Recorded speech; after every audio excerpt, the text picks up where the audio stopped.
पूरे शरीर में महसूस करें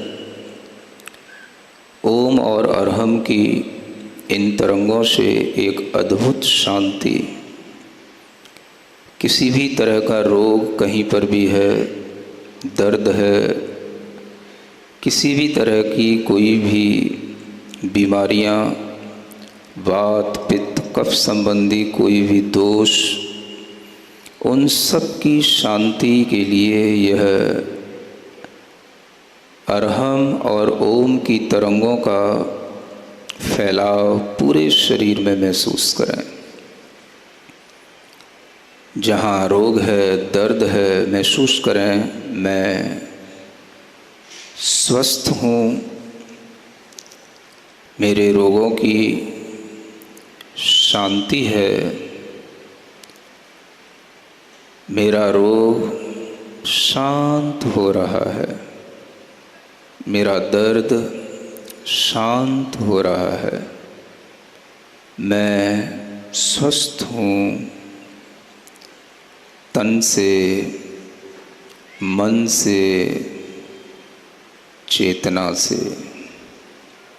पूरे शरीर के अंदर चैतन्य प्राण ऊर्जा को महसूस करें। चैतन्य स्वरूपो हम,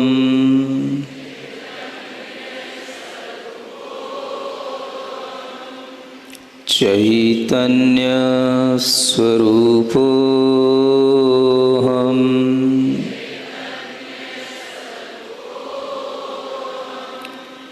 चैतन्य स्वरूपो हम,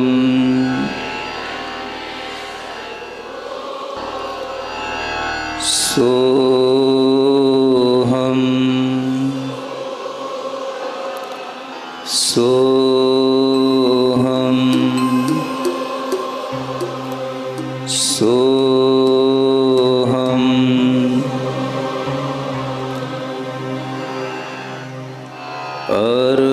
अरहम, अरहम, अरहम।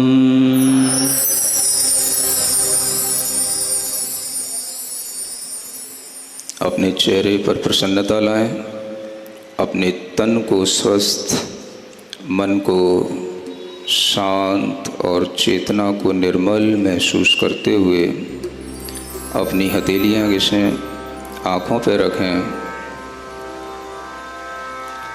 और अपनी आँखें खोलें। भगवान पार्श्वनाथ का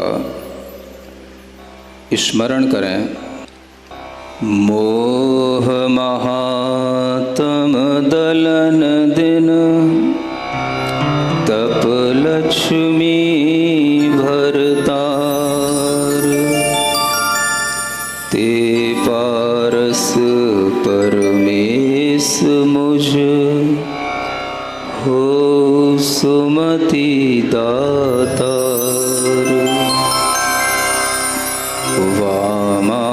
वामानंदन कल्पतरु,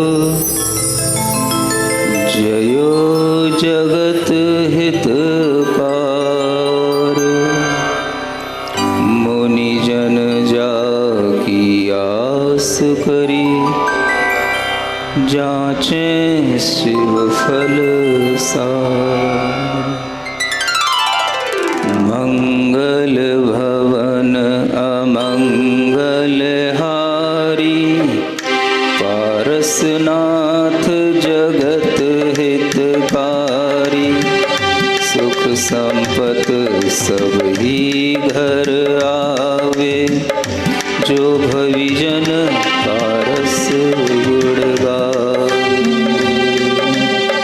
मंगल भवन अमंगल हारी, पारसनाथ जगत हितकारी।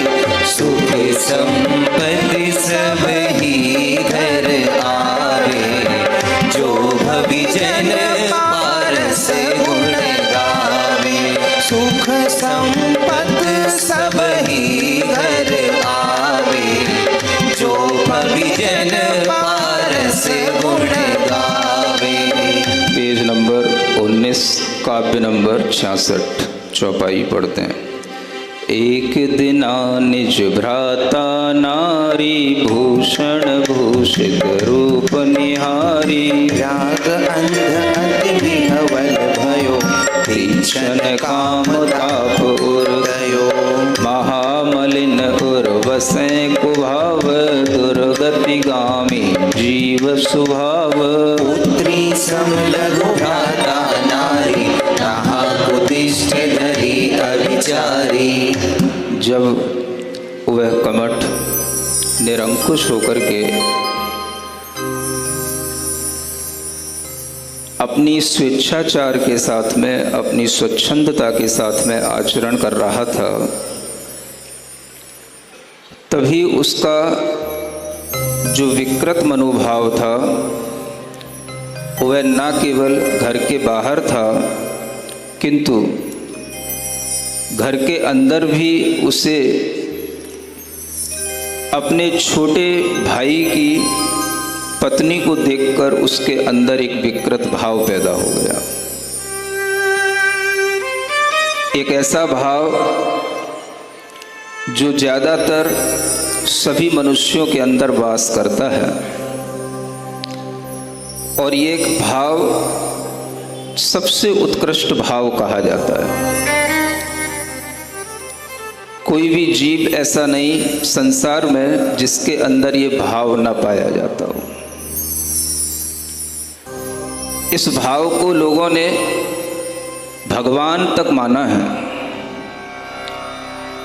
और लोक व्यवहार में इसको देव के रूप में भी प्रतिष्ठापित किया है। यह वह भाव है जो भाव हर जीव पर अपना प्रभाव दिखाता है,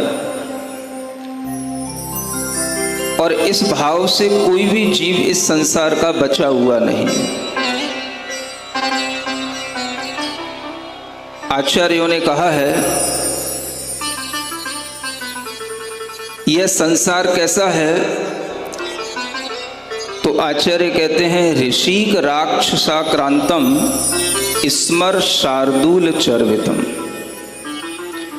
दुःखार्णव गतम विश्वम विवेच्य विरतहि बुधहि।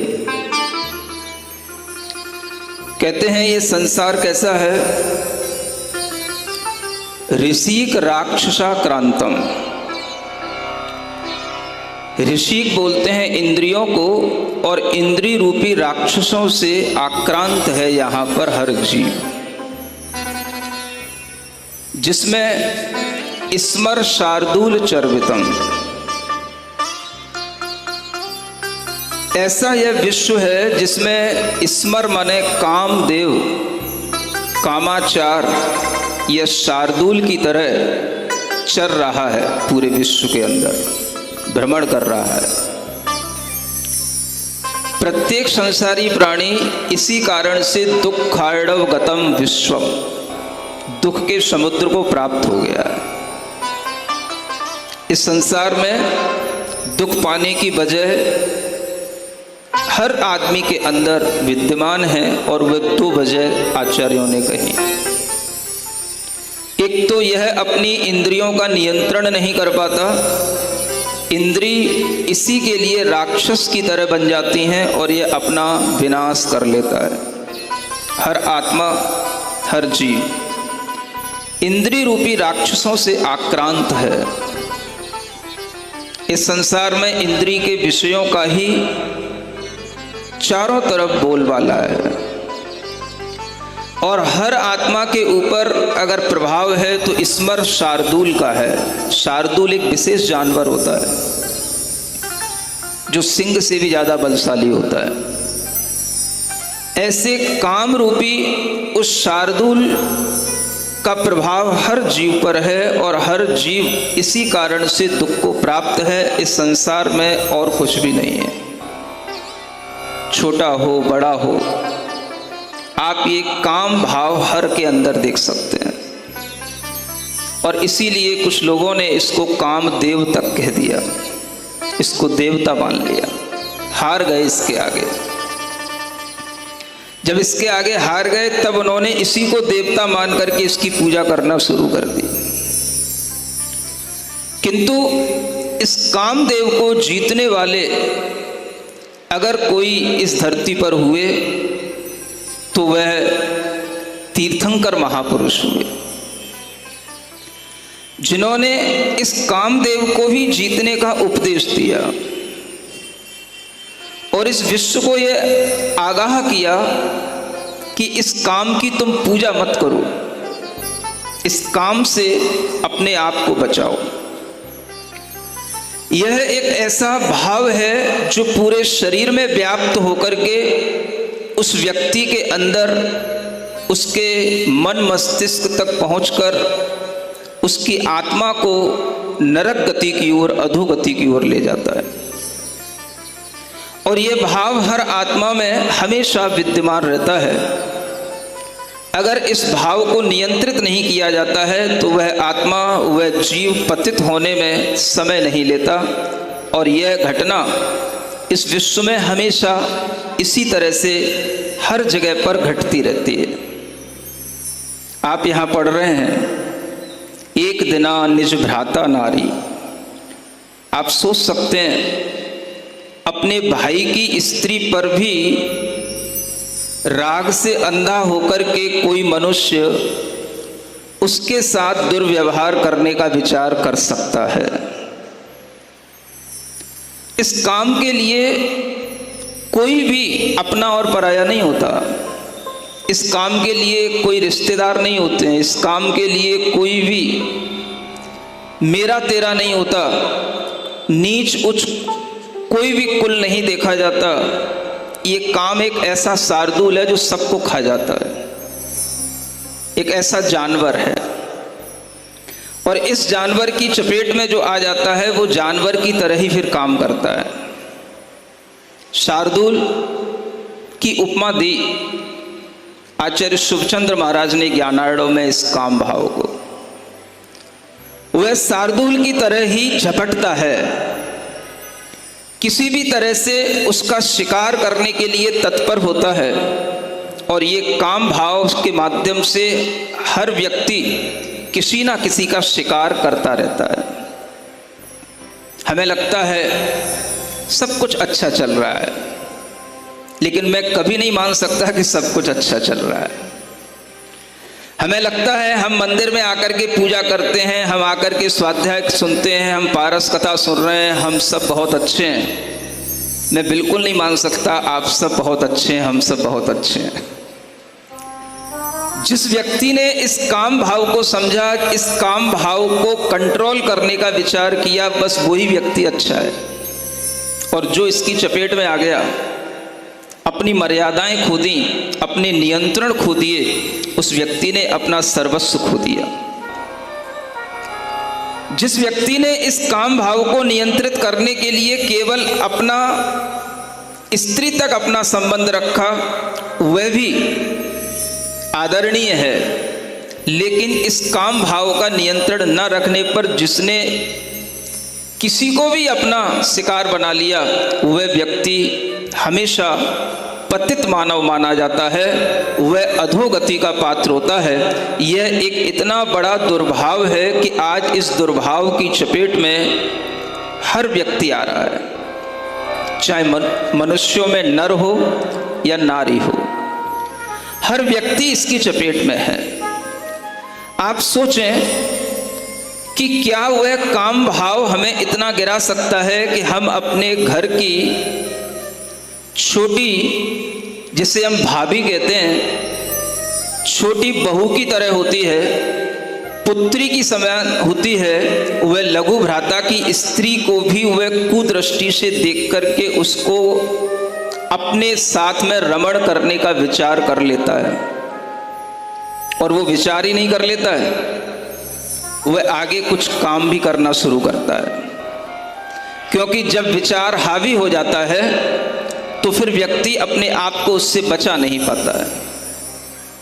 ये विचार ऐसे होते हैं जो आदमी के अगर सिर चढ़ करके बोलते हैं तो फिर आदमी उससे अपना नियंत्रण खो देता है। और इन काम विचारों से जो व्यक्ति अपने नियंत्रण में रहता है, अपनी इंद्रियों को नियंत्रित करता है, अपने मनोभावों को नियंत्रित करता है, वही घर की मर्यादा को बना करके रख सकता है, वही समाज की मर्यादा बना करके रख सकता है, और वही भारतीय संस्कृति की मर्यादा बना करके रख सकता है। इस भारतीय संस्कृति की मर्यादा जब भी टूटी है, स्त्री के इस प्रकार के साथ होने वाले दुर्व्यवहार के कारण ही टूटी है। चाहे वह रामायण की कथा हो, चाहे महाभारत की कथा हो, और चाहे ये पार्श्वनाथ भगवान की कथा हो। रामायण की कथा में वह रावण ने सीता का अपहरण किया, महाभारत की कथा में द्रौपदी को भरी सभा में खींच करके दुशासन लेकर के आया, और ये पार्श्वनाथ भगवान की कथा में यह कमठ अपनी ही छोटी बहू के समान, बेटी के समान, भाभी के साथ में यह दुर्व्यवहार करने का यहाँ विचार कर रहा है। और उस विचार से वह भूल गया कि मैं कौन हूँ, क्या कर रहा हूँ, क्या सही है, क्या गलत है। और उस समय पर उसके अंदर जब ये कुछ भी समझ नहीं आता तो इसका कारण क्या है, कहा जाता है पाप कर्म को डर नहीं, नहीं लोक की लाज, कामी जन की रीति यह, धिक तिस जन्म अकाज। ये काम की रीति है। क्या रीति है? जिस व्यक्ति को काम भाव सवार हो जाता है उसके मनोमस्तिष्क पर, उसे कभी पाप कर्म का डर नहीं रहता। ये पाप है उसे समझ ही नहीं आता, उसे पाप और पुण्य की व्याख्याएं सब गलत लगती हैं। उसे लगता है मेरे मन में जो भाव आ रहा है बस मैं उसकी पूर्ति कर लूं, इसके अलावा मुझे कुछ और अच्छा नहीं लग रहा। उसे किसी भी तरह के पाप का कोई डर नहीं सताता, और उसे ये भी ध्यान में नहीं आता कि लोक में इसकी कितनी निंदा होगी। जब पता पड़ेगा किसी को तो वह हम भी दंड के भागी बन सकते हैं, और हमारे अंदर फिर कितना अपमान का दंश हमें सहन करना पड़ेगा। उससे लोक लाज की भी कोई डर नहीं रहता। ये काम भाव लोक लाज की मर्यादाओं को छुड़ा देता है।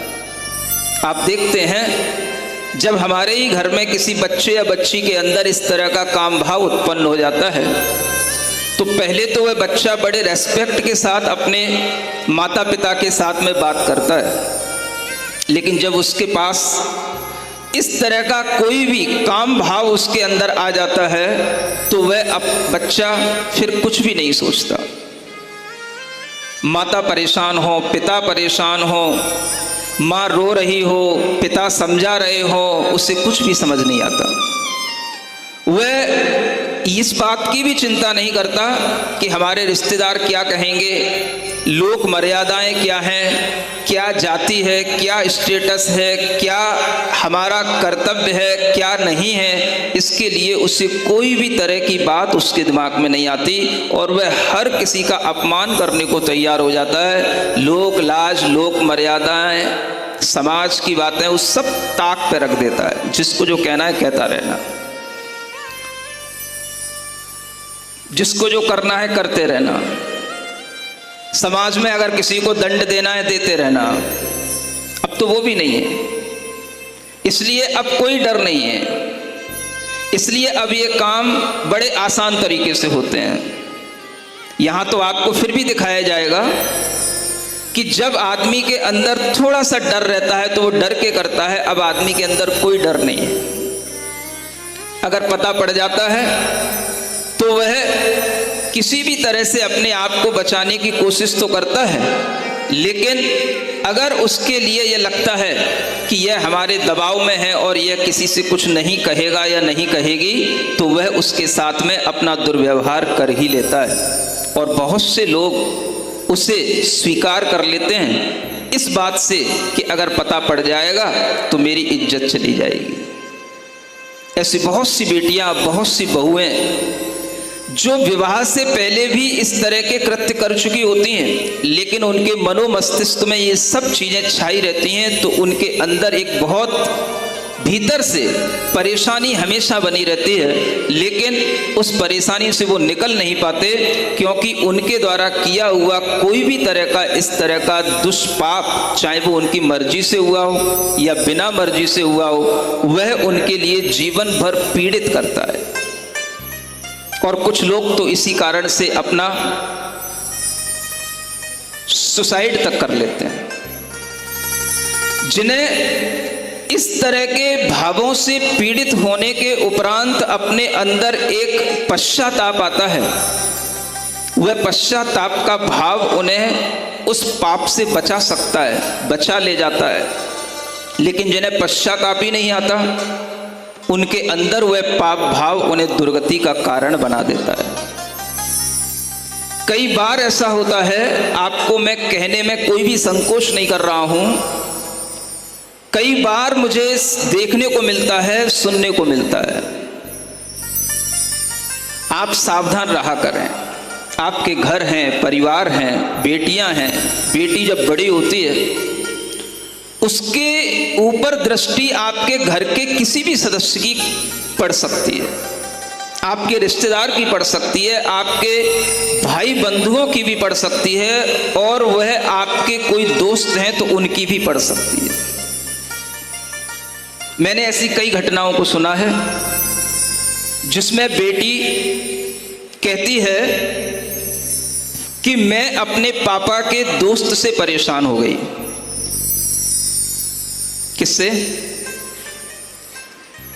कह नहीं सकती वो, न पापा से न दोस्त से, क्योंकि पापा का दोस्त है वो, और वो हमारे लिए कई बार कुछ दुर्व्यवहार करने की कोशिश करता है, हमको अलग तरीके से बुलाता है, हमारे साथ अलग तरीके से चेष्टा करने की कोशिश करता है, और जब जब हम घर में अकेले पाए जाते हैं वो हमारे घर में आ जाता है, क्योंकि मैं पापा का फ्रेंड हूं। मैं आपको ये बातें बता रहा हूं सरेआम इसलिए क्योंकि आप कोई और नहीं है, आप ही पापा हैं और आप सब पापा के फ्रेंड हैं। घर के अंदर इस तरह के कृत्य हो जाते हैं और न पापा को पता पड़ता है, न मम्मी को पता पड़ता है, बेटी सहम करके रह जाती है। जब कभी वह बड़ी होती है, उसे धर्म का ज्ञान होता है, उसे गुरुओं के पास आने को मिलता है, तब उसे प्रायश्चित करने का भाव होता है, तब वह हमें आकर के बताती है। तब हम उसको इस प्रायश्चित के भाव से उसकी आत्म शुद्धि करने के लिए कोई व्रत आदि देकर के उसे उबारते हैं। और इस तरह की घटनाएं जब हम सुनते हैं तो हमें पता पड़ता है कि घरों घरों में ये सब क्या ड्रामा चल रहा है। ये सब घर घर की कहानी। पाप भाव से कोई बचा नहीं। काम का भाव एक ऐसा भाव है जो सबके सिर चढ़ के बोलता है, किसकी दृष्टि किसके ऊपर कब कहां कैसे किधर किस रूप में पड़ जाए किसी को पता नहीं होता। कोई भी व्यक्ति अगर अपनी सुरक्षा करना चाहता है तो वह अपने केवल उसी भाव से कर सकता है कि मैं कभी गलत नहीं करूंगा, तो उसकी सुरक्षा हो सकती है। गलत नहीं करूंगी, इस तरह का अगर उसके अंदर संकल्प है तो वह संकल्प उसे बचा ले जाता है और उसके लिए वह कुछ भी कर सकती है। अपने पापा को भी बता सकती है, अपने परिवार के लोगों को भी बता सकती है, अपने गुरुओं को भी बता सकती है, अगर उसके अंदर संकल्प है। नहीं तो ज़्यादातर लोग कंप्रोमाइज कर लेते हैं और वह उस कृत्य के शिकार हो जाते हैं। वो लोग कोई और नहीं होते हैं, या तो निकट के रिश्तेदार होते हैं या पापा के दोस्त आदि होते हैं, और वह कोई बहुत दूर के लोग नहीं होते, सब निकट के परिचित लोग होते हैं। ऐसी एक नहीं, सैकड़ों घटनाएं हम सुनते हैं, देखते हैं, और हम ये समझते हैं कि ये काम भाव हर आदमी के लिए एक शिकारी के रूप में देखने को हमें सामने लाता है, और यही शिकार का भाव किसी के लिए उजागर हो जाता है, किसी का उजागर नहीं होता। आप देखें, अगर आप अपने अंदर कोई इस तरह की बैड हैबिट महसूस करते हैं तो उसको दूर करने की कोशिश भी इस तरह के चरित्र को सुनकर के भी होगी। इस तरह के चरित्र से आपके अंदर बैड हैबिट बढ़ेगी नहीं, दूर होगी। क्यों दूर होगी वो मैं आपको आगे बताऊंगा। कामी काज अकाज में हो है अंध अदेव, मदन मत्त मद मत्त सम, जरो जरो यह टेव। पिता नीर पर से नहीं, दूर रहे रवियार, ता अंबुज में मूड अली, उरझी मरे अविचार। त्यों ही कुविशन रत पुरुष, होय अवस अविवेक, हित अनहित सोचे नहीं, यह विसन की टेक। यह व्यसन की टेक है कि वह मदन मद मत की तरह आचरण करने लग जाता है, और उस समय पर वह कुव्यसनों में रत हुआ अपने विवेक को खो देता है। विवेक को खो देना इसी को बोलते हैं। क्या सही क्या गलत ये जिस समय पर हम भूल जाएं, उसी समय को हम अविवेक कहते हैं। और इस तरह का अविवेक उसके अंदर पैदा होता है, कमठ के अंदर, तो फिर क्या होता है, वह अपनी चेष्टाओं को आगे बढ़ाता है। बन में सगन लता ग्रह जहाँ, गयो कमठ कामा तुर तहाँ, बड़ी वेदना गल नहीं पड़े, छिन छिन काम व्यथा दुख करे। कमठ सखा कल हंस विशेख, पूछत भयो दुखी तिह देख। कौन व्याधि उपजी तुम अंग, अति व्याकुल दीखत सर्वंग। तब तिन लाज छोरी सब सही, मन की बात मित्र सो कही। सुनि कल हंस कथा विपरीति, शिक्षा वचन कहे कर प्रीति। अति अजोग कारज इह वीर, सो तुम चिंत्यो साहस धीर। पर नारी सम पापन हान, पर भव दुख इह भव जस आन। इस ही वांछा सो अग भरे, रावण आदि नरक में परे। जग में जेठ पिता समतुल, बात कहत लाजे नहीं भूल। ताते यह हट भूल न करो, सुहित सीख मेरी मन धरो। लोक निंद कारज यह जान, धर्म निंद निहजे पुराण। यह कमठ के मन के अंदर जब भाव आया तो वह एक वन में गया जहाँ पर सघन लताओं का ग्रह था, और वहीं पर वह कामातुर होकर के बैठ गया। उसके अंदर चैन नहीं पड़ रहा था, छिन छिन वह काम व्यथा से, क्षण क्षण काम की व्यथा से दुखी हो रहा था। उसी समय पर उसका अपना मित्र आया जिसका नाम कलहंस था। उसने पूछा, मित्र ये क्या है, क्यों तुम इतने उदास और इतने चिंतातुर और इतने दुखी हुए दिखाई दे रहे हो, बहुत व्याकुल दिख रहे हो, पूरा अंग अंग तुम्हारा ऐसा लग रहा है जैसे कहीं बुखार से तप्त हो रहा हो, और कौन सी तुम्हारे अंदर ऐसी वह व्याधि उत्पन्न हो गई है जिसके कारण से तुम्हारा ये मन तन सब कुछ बिगड़ गया है। तब उस कमठ ने लाज छोड़ करके मन की बात अपने मित्र से कह दी।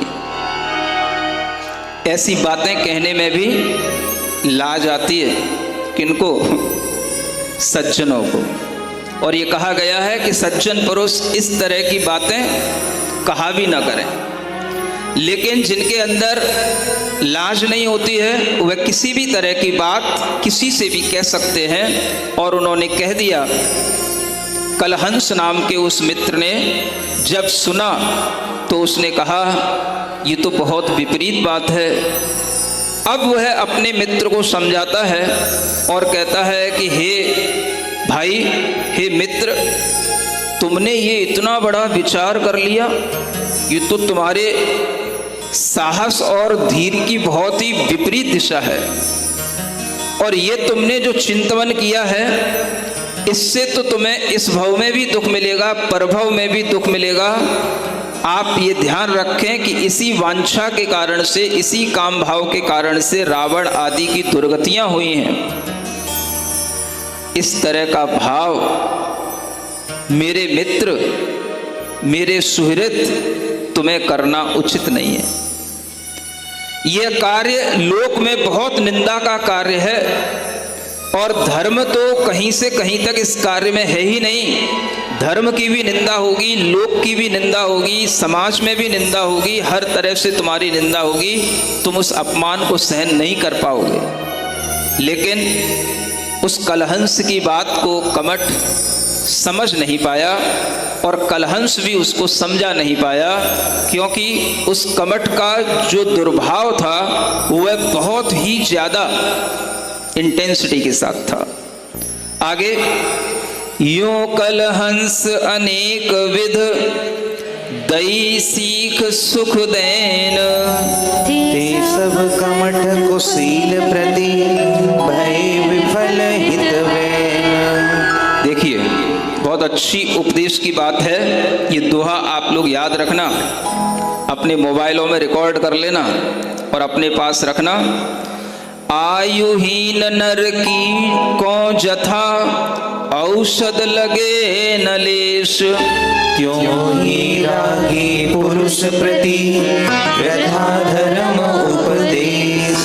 कहते हैं, जिस व्यक्ति की आयु पूरी होने वाली हो, मृत्यु जिसके निकट हो, उससे फिर किसी भी तरह की आप दवाई कराओ, किसी भी तरह के इंजेक्शन लगवाओ, किसी भी तरह की औषधि दो, उससे उसको कोई सुधार नहीं हो सकता है। सुन रहे हो? जब किसी भी तरह की दवाइयों से कोई सुधार ना हो तो समझ ही लेना चाहिए कि आयु अब पूरी होने वाली है। उसे कहीं ना कहीं धर्म भाव में लाना चाहिए और उसे आत्महित का उपदेश दे करके उसे शरीर से विरक्त करा करके उसे आत्महित के लिए ओर ले जाना चाहिए, परभव के लिए। यह भी एक चिन्ह है। आयुर्वेद के हिसाब से जीवन और मृत्यु को समझ करके अपने जीवन को समाधि के माध्यम से आगे बढ़ाने का यह भी एक चिन्ह है। यह चिन्ह भी याद रखो। जब कोई दवाई काम ना करे, जब कोई डॉक्टर कह दे कि अब मैं कुछ नहीं कर सकता, तो उस जीव को, चाहे वो छोटा हो चाहे बड़ा हो, चाहे उसकी आयु कितनी भी क्यों ना हो, 21 वर्ष हो चाहे 2 वर्ष हो चाहे 120 वर्ष हो, हर व्यक्ति के लिए यह उस समय पर विचार करना उचित है कि अब हमें इस समय पर इस शरीर से अपना ममत्व छोड़कर आत्म कल्याण करना, आत्म भावना करना और इस शरीर के रोगों पर ध्यान न देकर अपने आत्मा की स्वस्थता पर ध्यान देना। जब उसके लिए कोई औषधि नहीं लगती, उसी तरह से यहाँ कहा जा रहा है, जो रागी होते हैं, कामी होते हैं, उन्हें किसी भी तरह के उपदेश अच्छे नहीं लगते। ऐसे कई बच्चे आते हैं, माता पिता उनको लेकर के आते हैं और उन बच्चों को देख करके मैं विचार करता हूं कि बच्चा मेरी सुन पाएगा कि नहीं सुन पाएगा। तो बहुत से बच्चे ऐसे होते हैं जो मेरी तरफ देखना भी नहीं चाहते, लेकिन माता पिता उन्हें जबरदस्ती घसीट के ले आते हैं, बिठाल देते हैं, कहते हैं बेटा महाराज को नमोस्तु कर ले। बहुत कहने पर नमोस्तु कर लिया उसने, नमोस्तु। फिर उससे कहते हैं बेटा महाराज से थोड़ी सी बात कर ले। क्या बात करना, मुझे कुछ नहीं बात करना, मुझे कुछ नहीं बात करना। क्यों नहीं बात करना? मैं समझ जाता हूं कि इसके ऊपर कोई दूसरा नशा चढ़ा हुआ है। मैं कहता हूं आपके लिए ये बहुत ही अच्छे, अपने बच्चों को एग्जामाइन करने के बहुत अच्छे परीक्षण हैं। ये बच्चा अगर आपका मुनि महाराज के पास आ सकता है, साधु की संगति में उसको इंटरेस्ट आ सकता है, तो समझ लेना बच्चा अभी सही राह पे चल रहा है, ठीक है। अब ये कहीं बच्चा ना सुन ले, नहीं तो फिर वो भी ये कहीं फ्रॉड करने लग जाए। फिर भी उसके चेहरे को देख करके हम समझ सकते हैं। और अगर वह बच्चा किसी भी तरीके से आंखें बचाने लग जाता है, नज़र चुराने लग जाता है, तो मैं समझ लेता हूं कि ये कहीं और मूड में है। और ज़्यादातर ऐसा जब मैं किसी ना किसी उपाय से उस बच्चे से बात कर लेता हूं तो मुझे पकड़ में आ जाता है कि हाँ, ये किसी और मूड में है और किसी सेंस में ये अपने आप को चला रहा है। यह एक ऐसी मनोदशा है जो बिल्कुल यहाँ पर उचित रूप से लिखी हुई है। जिसके अंदर काम का भाव तीव्र होगा वह कभी भी मुनि महाराज की संगति करने का भाव नहीं करेगा। ये बात अलग है। कभी ऐसा भी होता है कि काम भाव में कुछ वह गलत कर गया, लेकिन वह उसके मन का भाव नहीं था, वह परिस्थिति बस हो गया, तो वह बच्चा भी आकर के बाद में प्रायश्चित लेता है, कहता है कि नहीं, मुझसे गलती हो गई, वो फिर भी ठीक है। लेकिन जो उस काम भाव में रहता है और अपना मनोभाव बदलना नहीं चाहता, उसे कितना भी समझाया जाए वह समझता नहीं है। दोनों तरह के बच्चे देखने को मिलते हैं। कभी समझाने पर समझ भी जाते हैं और कुछ बच्चे ऐसे होते हैं जो समझाने पर समझते नहीं हैं। उनके माता पिता कहते हैं, महाराज इसने किसी और से अपना विवाह करने का मन बना लिया है, वह मांसाहारी हैं, उनके घर का चाल चलन अच्छा नहीं है, लेकिन उसे कुछ भी सुनने में से नहीं आता और उसे कुछ भी अच्छा नहीं लगता। ये सब ऐसे राग की तीव्रता का परिणाम होता है। इसलिए यह भाव आप लोग जो सुन रहे हैं वो सुनना भी तभी हो सकता है जब आप में इस तरह के राग भावों की कमी होगी। जिनके अंदर राग की तीव्रता होगी वो इस तरह का विचार भी नहीं ला सकते हैं और धर्म सभा में बैठ भी नहीं सकते हैं और सुन भी नहीं सकते हैं। इसलिए मैं कहता हूं धर्म सभा में बच्चों को लाया करो। बच्चे अगर एक बार धर्म सभा में आ गए, एक बार मुनि महाराज के सामने बैठ गए, तो मैं आपके लिए इतना श्योर करता हूं वह बच्चा अगर कभी गलत भी कर लेगा तो उसका अंत गलत नहीं होगा, वो कभी ना कभी सुधर जाएगा।